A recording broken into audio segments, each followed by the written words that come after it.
नमस्कार दोस्तों। कहानियों की श्रृंखला में आज हम मुंशी प्रेमचंद द्वारा लिखित कहानी नरक का मार्ग सुनेंगे। दोस्तों, अगर आपको मेरा चैनल पसंद आता है तो मेरे चैनल को सब्सक्राइब, लाइक और शेयर कीजिए। तो चलिए सुनते हैं नरक का मार्ग। रात भक्तमाल पढ़ते पढ़ते न जाने कब नींद आ गई।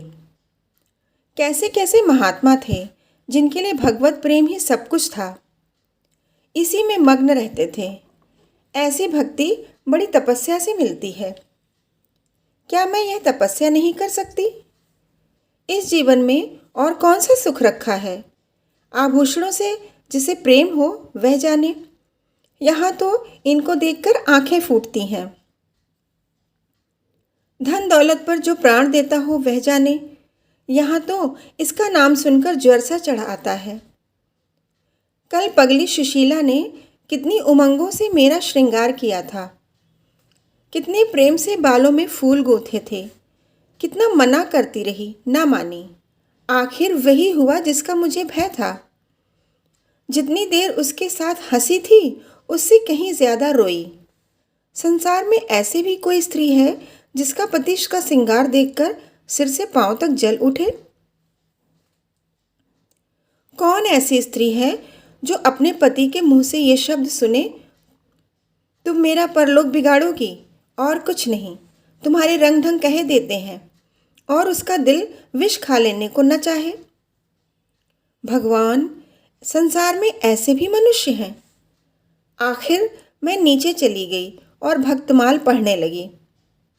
अब वृंदावन बिहारी ही की सेवा करूंगी, उन्हीं को अपना श्रृंगार दिखाऊंगी। वह तो देखकर न जलेंगे, वह तो मेरे मन का हाल जानते हैं। भगवान, मैं अपने मन को कैसे समझाऊं? तुम अंतर्यामी हो, तुम मेरे रोम रोम का हाल जानते हो। मैं चाहती हूँ कि उन्हें अपना इष्ट समझूं, उनके चरणों की सेवा करूं, उनके इशारों पर चलूं। उन्हें मेरी किसी बात से, किसी व्यवहार से नाम मात्र दुख भी ना हो। वह निर्दोष हैं। जो कुछ मेरे भाग्य में था वह हुआ। न उनका दोष है न माता पिता का। सारा दोष मेरे नसीबों का ही है। लेकिन यह सब जानते हुए भी जब उन्हें आते देखती हूँ तो मेरा दिल बैठ जाता है। मुंह पर मुर्दनी सी छा जाती है, सिर भारी हो जाता है। जी चाहता है इनकी सूरत ना देखूं, बात तक करने को जी नहीं चाहता। कदाचित शत्रु को भी देखकर किसी का मन इतना क्लांत न होता होगा। उनके आने के समय दिल में धड़कन सी होने लगती है। दो एक दिन के लिए कहीं चले जाते हैं तो दिल पर से एक बोझ सा उठ जाता है। हंसती भी हूँ, बोलती भी हूँ, जीवन में कुछ आनंद आने लगता है। लेकिन उनके आने का समाचार पाते ही फिर चारों ओर अंधकार। चित्त की ऐसी दशा क्यों है ये मैं नहीं कह सकती। मुझे तो ऐसा जान पड़ता है कि पूर्व जन्म में हम दोनों में बैर था। उसी बैर का बदला लेने के लिए इन्होंने मुझसे विवाह किया है। वही पुराने संस्कार हमारे मन में बने हुए हैं। नहीं तो वह मुझे देख देख कर क्यों जलते, और क्यों मैं उनकी सूरत से क्यों घृणा करती? विवाह करने का तो यह मतलब नहीं हुआ करता। मैं अपने घर इससे कहीं सुखी थी। कदाचित मैं जीवन पर्यंत अपने घर में आनंद से रह सकती थी। लेकिन इस लोक प्रथा का बुरा हो जो अभागिनी कन्याओं को किसी न किसी पुरुष के गले में बांध देना अनिवार्य समझती है। वह क्या जानता है कि कितनी युवतियां उसके नाम को रो रही हैं, कितनी अभिलाषाओं से लहराते हुए कोमल हृदय उसके पैरों तले रौंदे जा रहे हैं। युवती के लिए पति कैसी कैसी मधुर कल्पनाओं का स्रोत होता है। पुरुष में जो उत्तम है, श्रेष्ठ है, दर्शनीय है, उसकी सजीव मूर्ति इस शब्द के ध्यान में आते ही उसकी नजरों के सामने आकर खड़ी हो जाती है। लेकिन मेरे लिए यह शब्द क्या है? हृदय में उठने वाला शूल, कलेजे में खटकने वाला कांटा, आंखों में गड़ने वाली किरकिरी, अंतःकरण को भेदने वाला व्यंग बाण। सुशीला को हमेशा हंसते देखती हूँ। वह कभी अपनी दरिद्रता का गिला नहीं करती। गहने नहीं हैं, कपड़े नहीं हैं, भाड़े के नन्हे से मकान में रहती है। अपने हाथों घर का सारा कामकाज करती है, फिर भी उसे रोते नहीं देखती। अगर अपने बस की बात होती तो आज अपने धन को उसकी दरिद्रता से बदल लेती। अपने पतिदेव को मुस्कुराते हुए घर में आते देखकर उसका सारा दुख दारिद्र्य छूमंतर हो जाता है। छाती गज भर की हो जाती है। उसके प्रेम आलिंगन में वह सुख है जिस पर तीनों लोग का धन न्यौछावर कर दूं। आज मुझसे जब्त न हो सका। मैंने पूछा, तुमने मुझसे किस लिए विवाह किया था? यह प्रश्न महीनों से मेरे मन में उठता था, पर मन को रोकती चली आती थी। आज प्याला छलक पड़ा। यह प्रश्न सुनकर कुछ बौखला से गए। बगले झांकने लगे। खीसे निकाल कर बोले, घर संभालने के लिए, गृहस्थी का भार उठाने के लिए, और नहीं क्या भोग विलास के लिए? धरनी के बिना यह आपको भूत का डेरा सा मालूम होता था। नौकर चाकर घर की संपत्ति उड़ाए देते थे। जो चीज़ जहाँ पड़ी रहती थी वह वहीं पड़ी रहती थी, उसको देखने वाला न था। तो अब मालूम हुआ कि मैं इस घर की चौकसी करने के लिए लाई गई हूँ। मुझे इस घर की रक्षा करनी चाहिए और अपने को धन्य समझना चाहिए कि यह सारी संपत्ति मेरी है। मुख्य वस्तु संपत्ति है, मैं तो केवल चौकीदारिन हूँ। ऐसे घर में आज ही आग लग जाए। अब तक तो मैं अनजाने में घर की चौकसी करती थी। जितना वह चाहते हैं उतना न सही, पर अपनी बुद्धि के अनुसार अवश्य करती थी। आज से किसी चीज़ को भूलकर भी छूने की कसम खाती हूँ। यह मैं जानती हूँ कि कोई पुरुष घर की चौकसी के लिए विवाह नहीं करता। और इन महाशय ने चिढ़कर यह बात मुझसे कही। लेकिन सुशीला ठीक कहती है, इन्हें स्त्री के बिना घर सूना लगता होगा। उसी तरह जैसे पिंजरे में चिड़िया को न देखकर पिंजरा सूना लगता है। यह है हम स्त्रियों का भाग्य। मालूम नहीं इन्हें मुझ पर इतना संदेह क्यों होता है। जब से नसीब इस घर में लाया है, इन्हें बराबर संदेह मूलक कटाक्ष करते देखती हूँ। क्या कारण है? ज़रा बाल गुथवा कर बैठी और यह होंठ चबाने लगे। कहीं जाती नहीं, कहीं आती नहीं, किसी से बोलती नहीं, फिर भी इतना संदेह। यह अपमान असम्य है। क्या मुझे अपनी आबरू प्यारी नहीं? यह मुझे इतनी छिछोरी क्यों समझते हैं? इन्हें मुझ पर संदेह करते लज्जा भी नहीं आती। काना आदमी किसी को हंसते देखता है तो समझता है लोग मुझी पर हंस रहे हैं। शायद इन्हें भी यही वहम हो गया है कि मैं इन्हें चिढ़ाती हूँ। अपने अधिकार के बाहर कोई काम करने बैठने से कदाचित हमारे चित्त की यही वृत्ति हो जाती है। भिक्षुक राजा की गद्दी पर बैठकर चैन की नींद नहीं सो सकता। उसे अपने चारों तरफ शत्रु ही शत्रु दिखाई देंगे। मैं समझती हूँ सभी शादी करने वाले बुढ़ों का यही हाल है। आज सुशीला के कहने से मैं ठाकुर जी की झांकी देखने जा रही थी। अब यह साधारण बुद्धि का आदमी भी समझ सकता है कि फूहड़ बहू बनकर बाहर निकलना अपनी हंसी उड़ाना है। लेकिन आप उसी वक्त न जाने किधर से टपक पड़े और मेरी ओर तिरस्कारपूर्ण नेत्रों से देखकर बोले, कहाँ की तैयारी है? मैंने कह दिया, ज़रा ठाकुर जी की झांकी देखने जाती हूँ।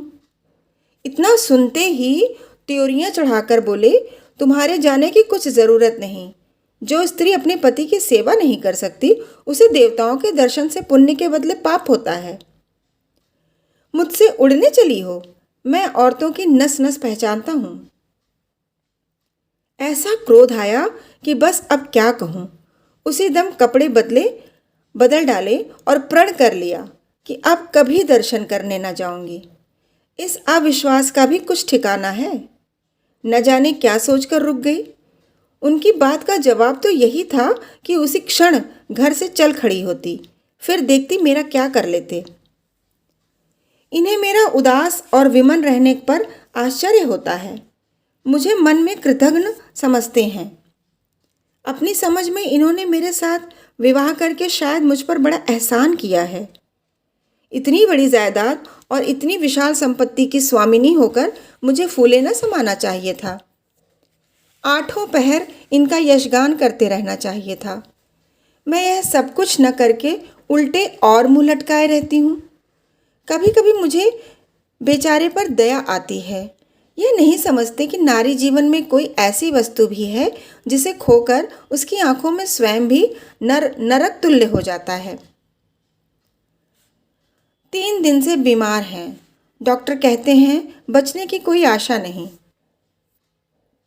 निमोनिया हो गया है। पर मुझे न जाने क्यों इनका गम नहीं है। मैं इतनी वज्र हृदय कभी न थी। न जाने वह मेरी कोमलता कहाँ चली गई। किसी बीमार की सूरत देखकर मेरा हृदय करुणा से चंचल हो जाता था। मैं किसी का रोना नहीं सुन सकती थी। वही मैं हूँ कि आज 3 दिन से उन्हें अपने बगल के कमरे में पड़े कराहते सुनती हूँ और एक बार भी उन्हें देखने न गई।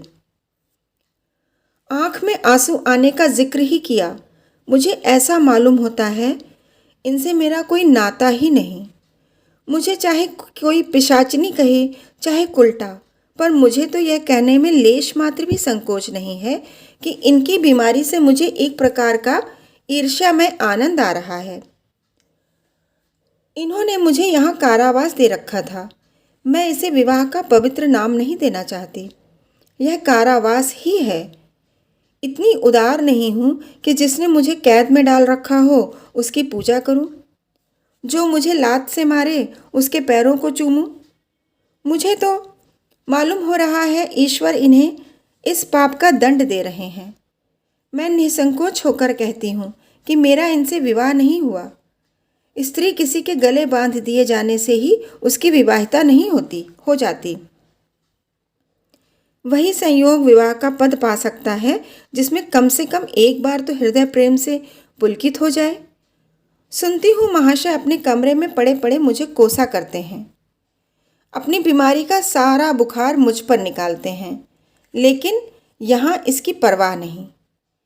जिसका जी चाहे जायदाद ले, धन ले, मुझे इसकी ज़रूरत नहीं। आज 3 दिन हुए मैं विधवा हो गई। कम से कम लोग यही कहते हैं जिसका जो जी चाहे कहे, पर मैं अपने को जो कुछ समझती हूँ वह समझती हूँ। मैंने चूड़ियाँ नहीं तोड़ी। क्यों तोड़ूं? मांग में सिंदूर पहले भी न डालती थी, अब भी नहीं डालती। बूढ़े बाबा का क्रियाक्रम उनके सुपुत्र ने किया। मैं पास न फटकी। घर में मुझ पर मनमानी आलोचनाएं होती हैं। कोई मेरे गूथे हुए बालों को देखकर नाक से कोड़ता है, कोई मेरे आभूषणों पर आंख मटकाता है। यहाँ इसकी चिंता नहीं। इन्हें चढ़ाने को मैं भी रंग बिरंगी साड़ियाँ पहनती हूँ और बनती संवरती हूँ। मुझे जरा भी दुख नहीं है। मैं तो कैद से छूट गई। इधर कई दिन बाद सुशीला के घर गई। छोटा सा मकान है, कोई सजावट न सामान, चारपाइयाँ तक नहीं, पर सुशीला कितने आनंद से रहती है। उसका उल्लास देखकर मेरे मन में भी भांति भांति की कल्पनाएं उठने लगती हैं। उनसे कुत्सित क्यों कहूँ जब मेरा मन उन्हें कुत्सित नहीं समझता। इनके जीवन में कितना उत्साह है। आंखें मुस्कुराती रहती हैं, होठों पर मधुर हास्य खेलता रहता है, बातों में प्रेम का स्रोत बहता हुआ जान पड़ता है। इस आनंद से चाहे वह कितना ही क्षणिक हो, जीवन सफल हो जाता है। फिर उसे कोई भूल नहीं सकता। उसकी स्मृति अंत तक के लिए काफ़ी हो जाती है। इस मिजराव की चोट हृदय के तारों को अंतकाल तक मधुर स्वरों से कंपित रख सकती है। एक दिन मैंने सुशीला से कहा, अगर तेरे पतिदेव कहीं परदेश चले जाएं तो रोते रोते मर जाएगी। सुशीला गंभीर भाव से बोली, नहीं बहन, मरूंगी नहीं। उनकी याद सदैव प्रफुल्लित करती रहेगी, चाहे उन्हें परदेश में बरसों लग जाएं। मैं यही प्रेम चाहती हूँ। इसी चोट के लिए मेरा मन तड़पता रहता है। मैं भी ऐसी ही स्मृति चाहती हूँ, जिससे दिल के तार सदैव बसते रहें, जिसका नाश नित्य छाया रहे। रात रोते रोते हिचकियाँ बंध गईं। न जाने क्यों दिल भर भर आता था। अपना जीवन सामने एक बीहड़ मैदान की भांति फैला हुआ मालूम होता था, जहाँ बगुलों के सिवा हरियाली का नाम नहीं। घर फाड़े खाता था। चित्त ऐसा चंचल हो रहा था कि कहीं उड़ जाऊं। आजकल भक्ति के ग्रंथों की ओर ताकने को जी नहीं चाहता। कहीं सैर करने जाने को भी इच्छा नहीं होती। क्या चाहती हूँ वह मैं स्वयं नहीं जानती, लेकिन मैं जो नहीं जानती वह मेरा एक एक रोम जानता है। मैं अपनी भावनाओं की सजीव भूमि हूँ।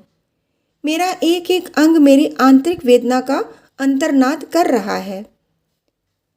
मेरे चित्त की चंचलता उस अंतिम दशा को पहुंच गई है जब मनुष्य को निंदा की न लज्जा रहती है और न भय। जिन लोभी स्वार्थी माता पिता ने मुझे कुएं में ढकेला, जिस पाषाण हृदय प्राणी ने मेरी मांग में सिंदूर डालने का स्वांग किया, उनके प्रति मेरे मन में बार बार दुष्कामनाएं उठती हैं। मैं उन्हें लज्जित करना चाहती हूँ। मैं अपने मुंह में कालिख लगाकर उनके मुख में कालिख लगाना चाहती हूँ। मैं अपने प्राण देकर उन्हें प्राण दंड दिलाना चाहती हूँ। मेरा नारित्व लुप्त हो गया है। मेरे हृदय में प्रचंड ज्वाला उठी हुई है। घर के सारे आदमी सो रहे थे। मैं चुपके से नीचे उतरी, द्वार खोला और घर से निकली। जैसे कोई प्राणी गर्मी से व्याकुल होकर घर से निकले और किसी खुली हुई जगह की ओर दौड़े। उस मकान में मेरा दम घुट रहा था। सड़क पर सन्नाटा था। दुकानें बंद हो चुकी थीं। सहसा एक बुढ़िया आती हुई दिखाई दी। मैं डरी कहीं चुड़ैल ना हो। बुढ़िया ने मेरे समीप आकर मुझे सिर से पांव तक देखा और बोली, किसकी राह देख रही हो? मैंने चिढ़कर कहा, मौत की। बुढ़िया, तुम्हारे नसीबों में तो अभी जिंदगी के बड़े बड़े सुख भोगने लिखे हैं। अंधेरी रात गुजर गई, आसमान पर सुबह की रोशनी आ रही है।